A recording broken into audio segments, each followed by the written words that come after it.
Hi చిన్నోడు, చిన్నమ్మ. మీరెప్పుడైనా ఆలోచించారండి? మనం భూమిలోని ఏ ప్లాస్టిక్ వస్తువు వేసినా, ఒక స్టీల్ వస్తువు వేసినా, స్టీల్ అయితే తుప్పట్టేస్తది. అదే ప్లాస్టిక్ అయితే కొన్ని రోజులకి కరిగిపోతది. ఏ వస్తువు వేసినా దాన్ని పాడు చేసే గుణం ఉంది కదా! అదే మనం ఒక విత్తనాన్ని నాటామనుకోండి, ఆ విత్తనం కొన్ని రోజులకి మొలకెత్తి మొక్కొస్తది.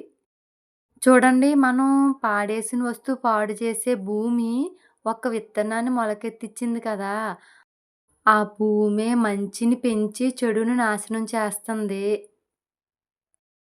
మనిషిగా పుట్టిన మనమేం చెయ్యాలండి? ఒక మనిషిని బాగు చేయక్కర్లేదండి. పాడు చెయ్యకూడదు అనే ఆలోచనొస్తే చాలు. ఓ మనిషిని బాధపెట్టి, ఆ బాధలో మన ఆనందాన్ని చూసుకుంటే, ఇంకా మనిషిగా పుట్టి మనకి వృధా అండి అది. ఒకరికి ఉపయోగపడక్కర్లేదు. ఒకరికి అపకారం చేయక్కర్లేదు. ద్రౌపదిని వస్త్రాపహరణం చెయ్యడానికి కౌరవులు చేసిన ఆ ఒక్క పని వాళ్ళ అన్నదమ్ములందరిని మట్టి కరిసేదాకా వదిలిందండి. మనం చెయ్యకూడని ఒక్క తప్పు చాలండి మనల్ని పతనం చేయడానికి.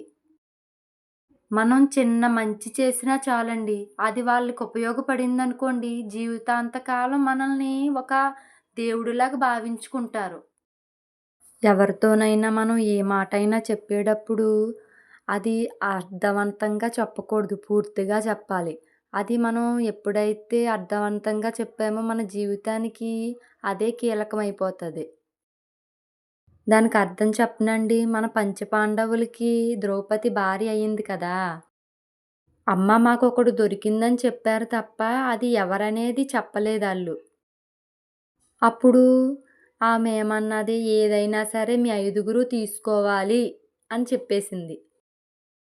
తల్లి మాట అబద్ధమవుతే ఇంక దానికి అర్థమనేదే ఉండదు. ఆళ్ళు మాట్లాడేది అంతా ధర్మమే కాబట్టి. అలా ద్రౌపదీదేవి ఐదుగురు భర్తలకి భార్య అయ్యింది. అలాగని ఆవిడదేమీ తప్పు కాదు. ఆవిడని మనం తప్పుగా మాట్లాడుకోవడానికి. ఆవిడ ప్రతి భర్త దగ్గరికి వెళ్ళేటప్పుడు అగ్ని స్నానం చేసి పునీతై ఎళ్తుంది. ఎందుకంటే మన పెళ్లి చేసుకునేటప్పుడు మంత్రాలలో ఐదుగురు పతివ్రతల్ని తలుస్తారు. అందులో ద్రౌపది కూడా ఒక్కరు. ఎందుకంటే మనం ఎవరితోనైనా మాట్లాడేటప్పుడు మంచిగా మాట్లాడాలి. ఎవరితోనూ చెడుగా చెప్పకూడదు. ఒకవేళ ఆమె నిన్ను నమ్మి ఏదైనా చెప్పింది చూడండి, ఆ ఆమె నీ దగ్గర నుంచి వెళ్ళిపోయినప్పుడు ఆ విషయాలు కూడా పక్క వాళ్ళతో పంచుకోకూడదు. అది ఇంకా పెద్ద తప్పు. అమ్మ మనకన్నీ మంచే నేర్పిస్తదండి. మనం బాగుపడాలని ఆశతో నేర్పిస్తది. అదే ఆ బిడ్డ పాడవ్వాడనుకోండి, తల్లినే అంటారు. తల్లి పాడైపోయమని చెప్పిందండి. ఎందుకు చెప్తదండి? గంపుడు పేగులేసుకుని కన్న తల్లి. బిడ్డ బాగోగులే చూసుకుంటదండి అమ్మ. అందరూ మంచిగా ఉండండి.